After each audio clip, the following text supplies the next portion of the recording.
नमस्कार दोस्तों, welcome to my channel GK trailer.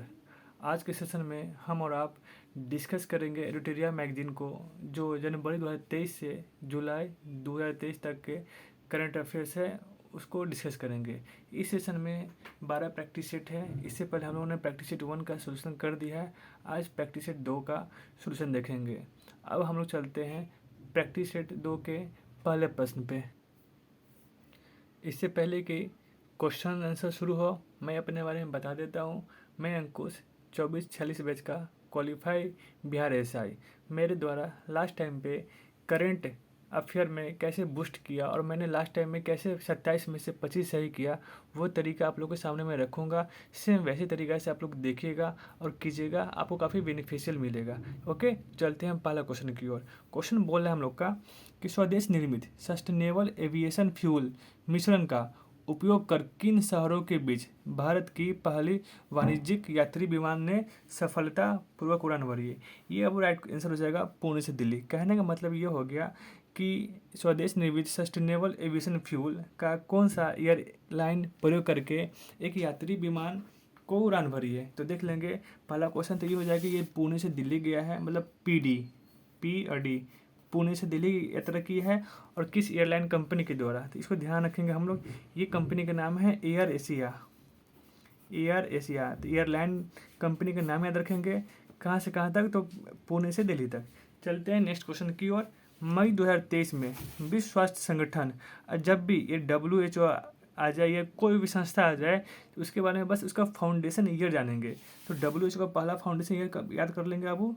WHO का स्थापना कब हुआ था, तो 1948 में। मुख्यालय याद रखेंगे इसका जेनेवा में। चलते हैं नेक्स्ट क्वेश्चन की ओर। चलते हैं क्वेश्चन की ओर।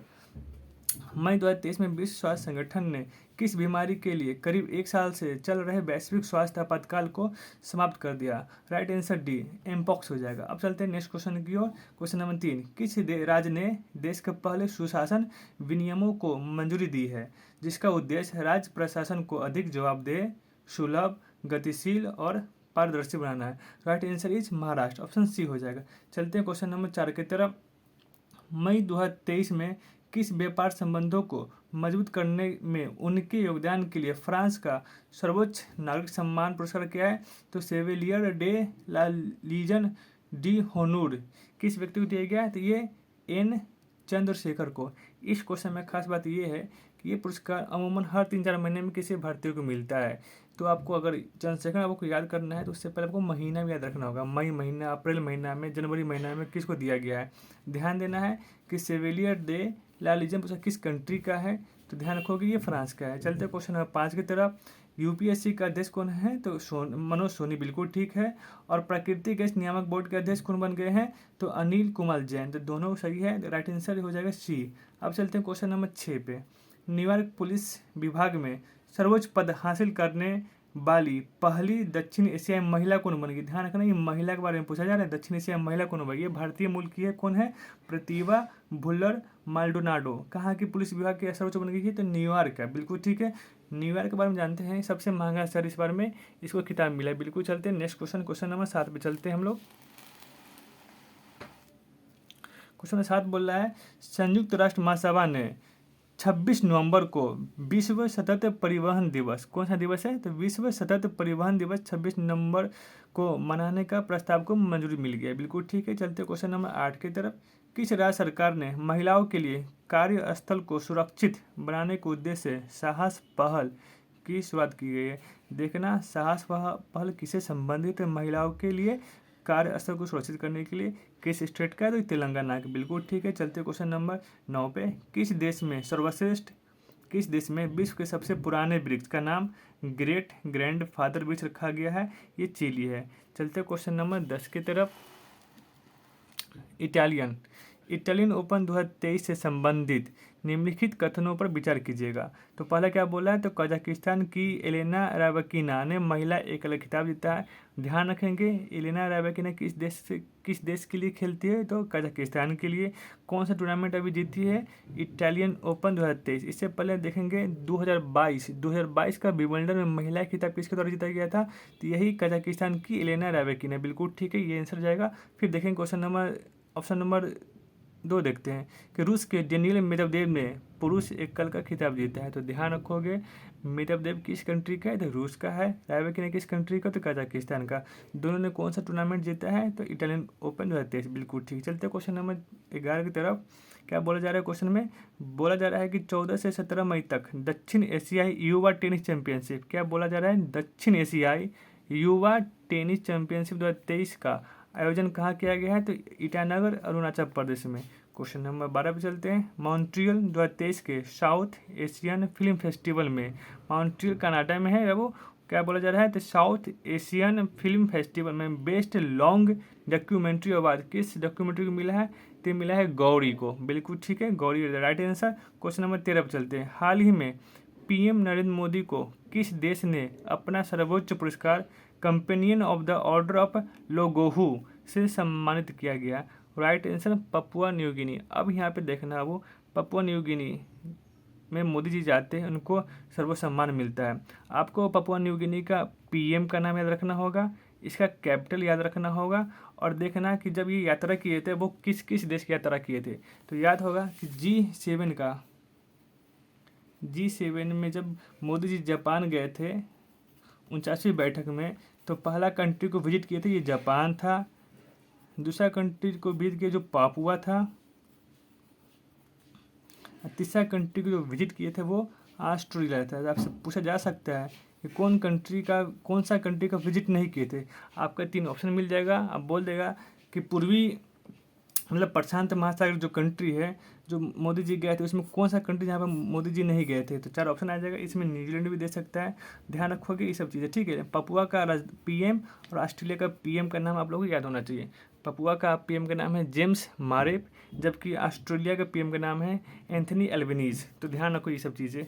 अब चलते हैं स्वदेशी रूप से उत्पादित sustainable aviation fuel SAF sustainable aviation fuel मिश्रण का उपयोग करने वाली पहली भारतीय एयरलाइन कौन है, तो हम लोग इससे पहले भी देखे थे एयर एशिया है जो पुणे से दिल्ली गई थी। बिल्कुल ठीक है। Question number 15। हाल ही में बुजुर्गों को हवाई यात्रा के द्वारा तीर्थ दर्शन कराने वाला देश का प्रथम राज्य कौन बन गया है, तो राइट आंसर इज MP हो जाएगा। क्वेश्चन नंबर चलते हैं 16 पे चलते हैं। हाल ही में नियुक्तियों से संबंधित देखेंगे ट्विटर के CEO कौन बन गए हैं, तो लिंडा याकारिनी। CBI के नए निदेशक कौन बन गए हैं, तो प्रवीण सूद। ये बिहारी हैं, तो बिहार वालों थोड़ा ध्यान देके चलना। भारत के नए कानून मंत्री कौन बन गए हैं, तो अर्जुन मेघवाल। बिल्कुल ठीक है। उपयुक्त सभी नियुक्ति बिल्कुल ठीक है। अब देखिएगा कि इसरो के NVS-01 मिशन के संदर्भ में निम्नलिखित कथनों पर विचार करते हैं। NVS-01 उपग्रह में रुबिडियम परमाणु घड़ी लगाई गई है। फेमस क्वेश्चन बन सकता है। किसका प्रोग्राम ये, इसरो का है। कौन सा है, NVS, उसमें क्या लगाया गया है, तो रुबिडियम परमाणु घड़ी। इस उपग्रह में रुबिडियम परमाणु घड़ी लगाई गई है जो भारत द्वारा विकसित एक महत्वपूर्ण तकनीक है। Okay. Question number statement number 2 पे चलते हैं। इसे मई 2023 को हरिकोटा से लॉन्च किया गया है। एक चीज़ मैं बोलना चाहूँगा कि कोई भी मिसाइल, कोई भी उपग्रह जो होता है ना, कोई उपग्रह होगा कोई मिसाइल, 2 चीज़। तो उपग्रह का परीक्षण किया जाता है श्री हरिकोटा से, जबकि मिसाइल का परीक्षण किया जाता है उड़ीसा के अब्दुल कलाम द्वीप से। तो चीज़ों को ध्यान रखेंगे, उड़ीसा से मिसाइल, जबकि आंध्रा से आपका किया जाता है उपग्रह का प्रक्षेपण। देखते हैं बाबू, इसे GSLV-F12 के द्वारा इसको प्रक्षेपित किया गया है। तो ध्यान रखोगे कि रुबिडियम परमाणु घड़ी किस उपग्रह में लगाया गया है, तो NVS-01 में लगाया गया है, जबकि GSLV-F12 के द्वारा इसे लॉन्च किया गया है। चलते हैं क्वेश्चन नंबर 18। क्या बोला जा रहा है, मई 2023 में भारत के कैग गिरीश चंद्र मुर्मू, भारत के कैग, पहला क्वेश्चन ध्यान रखोगे, भारत के कैग, इसका रिवीजन हो गया। वर्ष 2024 से 2027 तक, 24 से 27 तक का 4 वर्ष की अवधि के लिए निम्नलिखित में से किस संगठन के बाह्य लेखा परीक्षक के रूप में फिर से नियुक्त किया गया है। फिर से WHO का बाह्य लेखा परीक्षक में कौन काम करेगा, तो गिरीश चंद्र मुर्मू काम करेगा। जब WHO आ ही गया तो हम लोग ध्यान रखेंगे WHO का स्थापना कब होता है, तो 1948 में होता है, मुख्यालय जिनेवा में। वैसे यूनेस्को का स्थापना याद रखना है आप लोग को, विश्व बैंक का स्थापना याद रखना है, और WTO का स्थापना याद रखना है। सुन लीजिएगा, यूनेस्को 1946, विश्व बैंक 1944, WTO 1995, ये सब डाटा इसी तरीके से आप करंट पढ़ेंगे, आपका स्टैटिक फैक्ट भी क्लियर होगा और ले देके करंट भी ध्यान रखेंगे, मुख्यालय भी और इसका जो वर्तमान अध्यक्ष है अगर वो भी याद रहे तो बहुत अच्छी बात हो जाएगी। ठीक है, चलते हैं क्वेश्चन नंबर 19 की तरफ। प्रधानमंत्री नरेंद्र मोदी ने पपुआ न्यू गिनी की अपनी यात्रा के दौरान टोक पिसिन भाषा में, कौन सा भाषा है, टोक पिसिन भाषा में किस प्राचीन तमिल क्लासिक पुस्तक, ध्यान रखोगे ये तमिल क्लासिक पुस्तक है, सारे पुस्तक संगम युग के हैं ना, संगम युग काल हैं जो पढ़े हैं ना, मणि मेखले वगैरह जो भी पढ़े हैं उसी का बुक है, तो थिरुकुरल, ठीक ना, ये बुक को विमोचन किया है, तो ध्यान रखोगे इस चीज़ को। क्वेश्चन नंबर 20 पे चलते हैं। अंतर्राष्ट्रीय बुकर पुरस्कार 2023 आ चुका है, महत्वपूर्ण क्वेश्चन बनेगा यहाँ से। अंतर्राष्ट्रीय बुकर पुरस्कार 2023 के संदर्भ में निम्नलिखित कथनों पर विचार कीजिए। किस देश के लेखक बाबू, पहले याद रखोगे बुल्गारिया लेखक जॉर्जी गोस्पोडिनोव, क्या नाम है, जॉर्जी गोस्पोडिनोव ने अपने उपन्यास टाइम शेल्टर के लिए, टाइम शेल्टर, 3 क्वेश्चन यहाँ से बन रहे हैं। इस बार का अंतर्राष्ट्रीय बुकर पुरस्कार किस देश को मिला है बाबू, किस देश के लेखक को मिला है, इसको बोलेंगे बुल्गारिया देश के लेखक को मिला है। उनका नाम क्या है, तो जॉर्जी गोस्पोडिनोव, उनका उपन्यास का नाम क्या है, टाइम शेल्टर, बिल्कुल ठीक है। चलते हैं स्टेटमेंट 2 पे चलते हैं। इस उपन्यास का अंग्रेजी में अनुवाद किसके द्वारा, एंजेला रोडेल, महत्वपूर्ण है, मैं तो इसको बोल रहा हूँ BVI साल का, ध्यान रखोगे, अंग्रेजी अनुवाद एंजेला रोडेल ने किया था।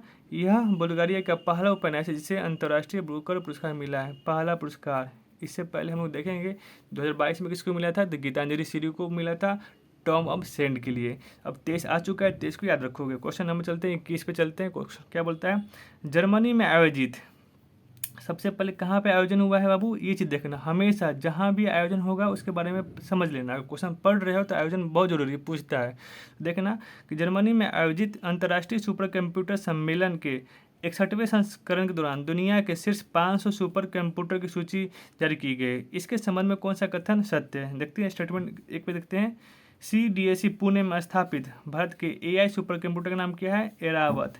एरावत कहाँ पे स्थापित है, तो देखना पुणे में स्थापित है, ध्यान रख चलोगे। AI सुपर कंप्यूटर एरावत कहाँ पे स्थापित है, तो ये पुणे में स्थापित है। कितना स्थान मिला है रैंक में, 500 में, 500 सुपर कंप्यूटर में भारत का स्थान 75वां है।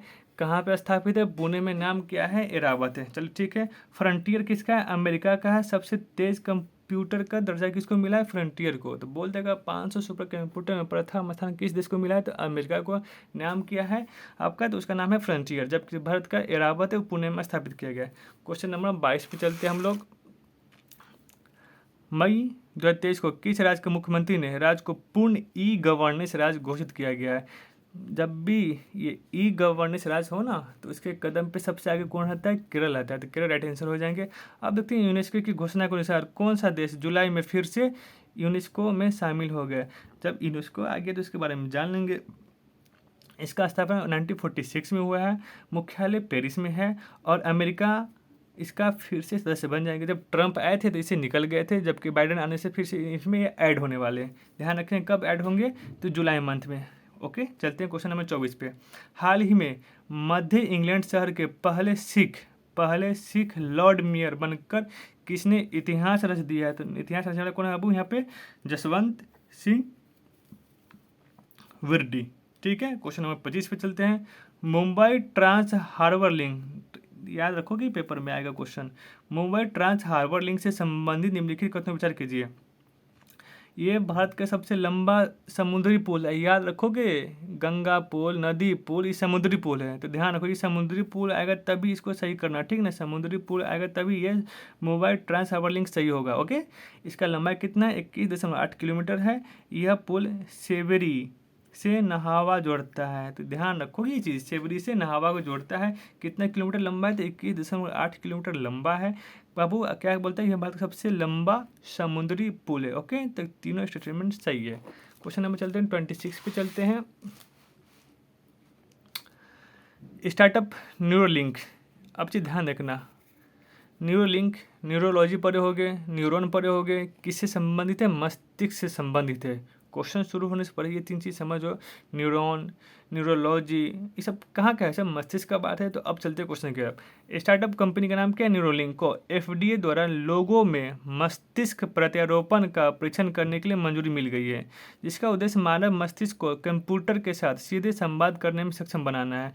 न्यूरोलिंक स्टार्टअप किसके द्वारा लॉन्च किया गया है? तो ऑलवेज अब वो एलन मस्क का ये सब सपना है पूरा करने का, कि मस्तिष्क में भी एक चिप है ना इनरोल किया जाए। किसका सपना है? तो मस्क जी का है, उसी उन्हीं की कंपनी न्यूरोलिंक, तो याद रखोगे, ठीक है। अब चलते हैं 43 नंबर क्वेश्चन, 27 क्वेश्चन पर। 43 वर्ष से पूर्व ब्रिटिश गोरखा सैनिक किसके द्वारा? तो हरी बुधमागर द्वारा दोनों पाँव नहीं होने के बावजूद कृत्रिम पैरों के साथ दुनिया की सबसे ऊंची चोटी माउंट एवरेस्ट पर फतह करने वाले 2 पहले व्यक्ति बन गए हैं। तो ध्यान रखोगे, कृत्रिम पैर के सहारे माउंट एवरेस्ट पे चढ़ने वाले व्यक्ति कौन है? तो पूर्व ब्रिटिश गोरखा सैनिक है हरी बुधमागर, बिल्कुल ठीक है। क्वेश्चन नंबर 28 पे चलते हैं।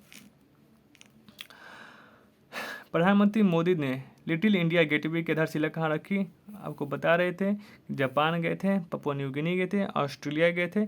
तो बाबू ध्यान रखोगे, इसका स्थापना ऑस्ट्रेलिया हो जाएगा। लिटिल इंडिया गेटवे कहाँ पे है? तो ऑस्ट्रेलिया में हो जाएंगे।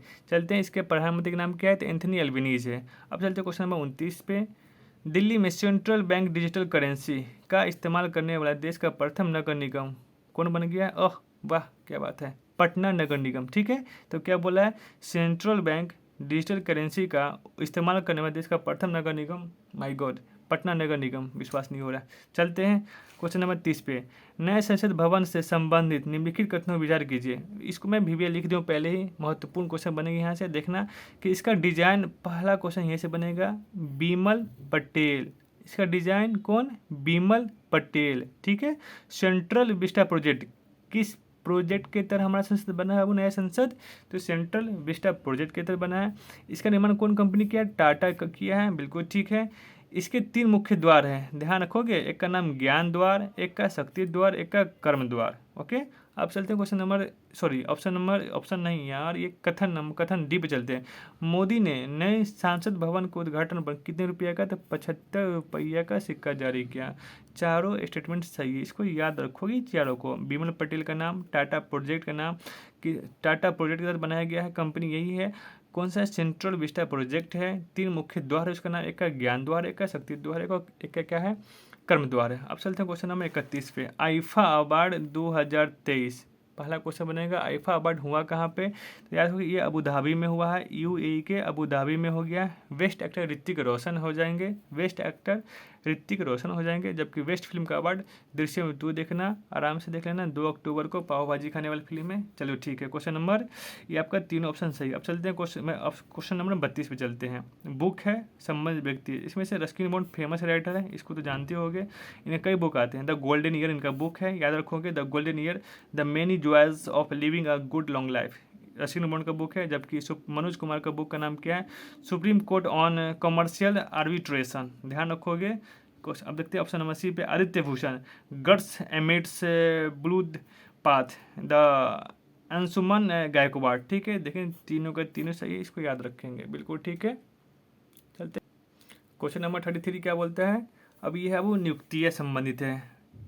तो नाइजीरिया के राष्ट्रपति के बारे में पूछा जाएगा, तो बोला टिनुबू, ओके। तुर्की के राष्ट्रपति कौन है? तो रेसेप तय्यप एर्दोगन। जबकि केंद्रीय सतर्कता आयुक्त के अध्यक्ष कौन है? तो प्रवीण कुमार श्रीवास्तव। मोस्ट इंपोर्टेंट अपना भारतीय वाले कौन हो जाएंगे? केंद्रीय सतर्कता आयुक्त, ठीक है। चलते क्वेश्चन नंबर 34 पे।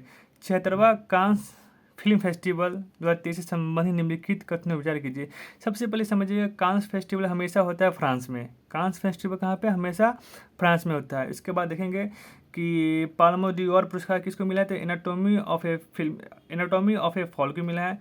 सर्वश्रेष्ठ निर्देशक ट्रॉन ऑन हंग को मिला है। जबकि सर्वश्रेष्ठ अभिनेता कोजी याकुसे। ये सब पूछता तो नहीं, फिर भी हम लोग ध्यान रखेंगे कि कान फेस्टिवल कहाँ पे होता है? फ्रांस में होता है। इसको बोला जाता है सर्वश्रेष्ठ फिल्म का पुरस्कार क्या होगा? एनाटॉमी ऑफ ए फॉल, ठीक है। चलते क्वेश्चन नंबर 35 की तरफ देखते हैं क्या होता है। और राष्ट्रीय होम्योपैथिक सम्मेलन अब होमोकॉन इसका नाम रखा गया है। होमो से होम्योपैथिक कौन से कॉन्फ्रेंस सम्मेलन होता है, तो वैसे ही इसका नाम शॉर्ट कर दिया गया है। तो राष्ट्रीय होम्योपैथिक सम्मेलन 2023 का आयोजन कहाँ पे हुआ, देहरादून में होगा, बिल्कुल ठीक है। आगे चलते हैं क्वेश्चन नंबर 24 पे चलते हैं, 36 पे चलते हैं। वर्ष 2024 में क्वाड शिखर सम्मेलन की मेजबानी भारत को मिला, याद रखोगे, महत्वपूर्ण क्वेश्चन है ना ये वाला। अगले साल क्वाड के सम्मेलन भारत में होंगे। चलते हैं क्वेश्चन नंबर 37 पे चलते हैं।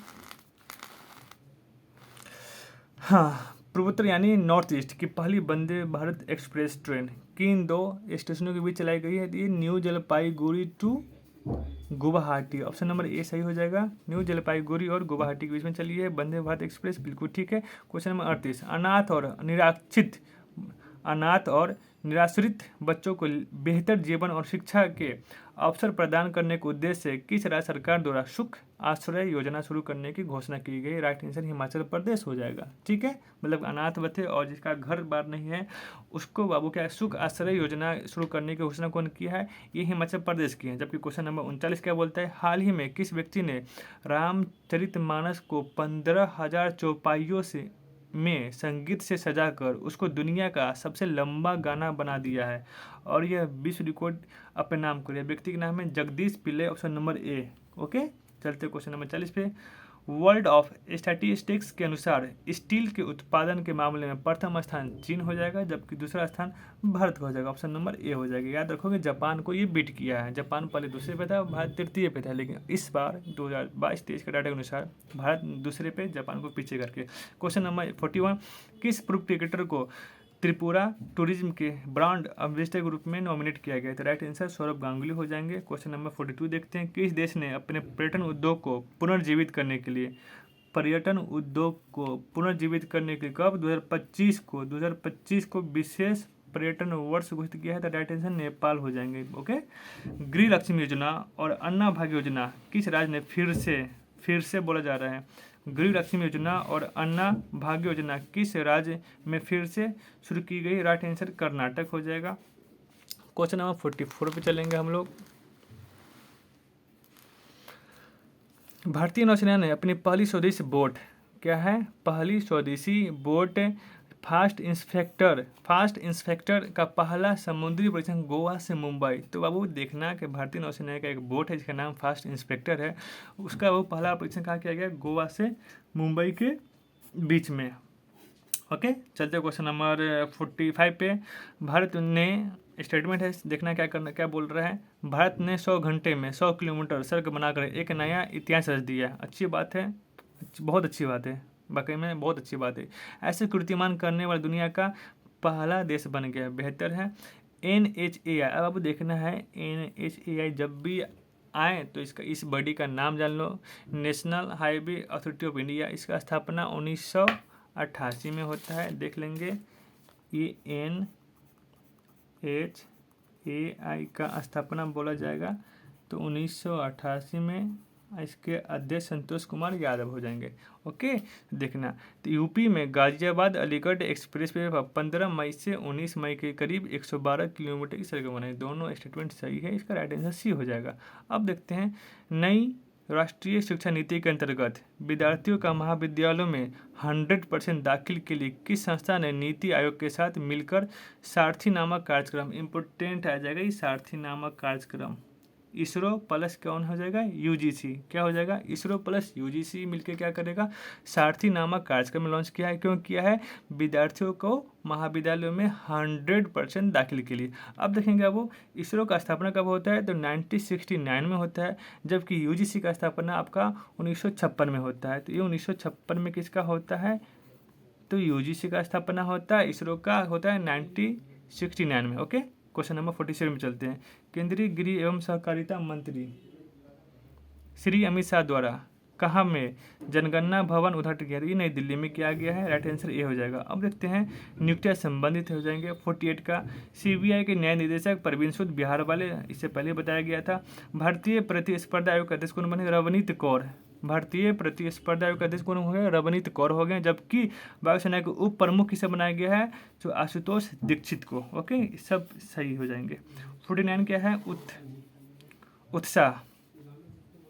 उत्साह पोर्टर ऑफ और प्रोफेसर ऑफ टिस पोर्टल किसके द्वारा लॉन्च किया गया था? यूजीसी के द्वारा। संबंधित पढ़ाई से है तो पढ़ाई संबंधित अभी यूजीसी ध्यान रखोगे, उत्साह पोर्टल किस हो जाएगी? यूजीसी हो जाएगा। उससे पहले में सारथी नामक, तो सारथी उत्साह चीज़ों ध्यान सारथी नामक कार्यक्रम है जिसमें इसरो का हेल्प करेगा यूजीसी, जबकि खुद का उत्साह एक पोर्टल है जिसमें अब हेल्प करेगा यूजीसी। स्थापना कब हुआ? 1956 में। क्वेश्चन नंबर आखिरी 50 है। भारतीय नौसेना और किस देश की नौसेना के बीच द्विपक्षीय अभ्यास अल मोसेद अल हिंदी 2023 अल हिंदी किसी बात सऊदी अरब के साथ हो गया। कुल मिला के 50 क्वेश्चन था, वो आपका ये सॉल्यूशन हो गया। अब आप लोग ये आपका आखिरी क्वेश्चन था, कंप्लीट हो गया। अब आप लोग से एक सलाह मैं मांग रहा हूँ, एक सुझाव मांग रहा हूँ। वीडियो का लेंथ मैं कितना रखूँ? क्या एक्स्ट्रा फैक्ट मैं सही बता रहा हूँ या और बताया करूँ? तो ये चीज़ बताइएगा। अगर एक्स्ट्रा फैक्ट ऐड करूँगा तो 2-3 मिनट एक्स्ट्रा वीडियो बन जाएंगे। तो आप लोग अपना सुझाव दीजिएगा मुझे। चलते हैं अब, आज का क्लास यहीं ऑफ करते हैं, मिलते हैं नेक्स्ट वीडियो में। ओके बाय, जय हिंद।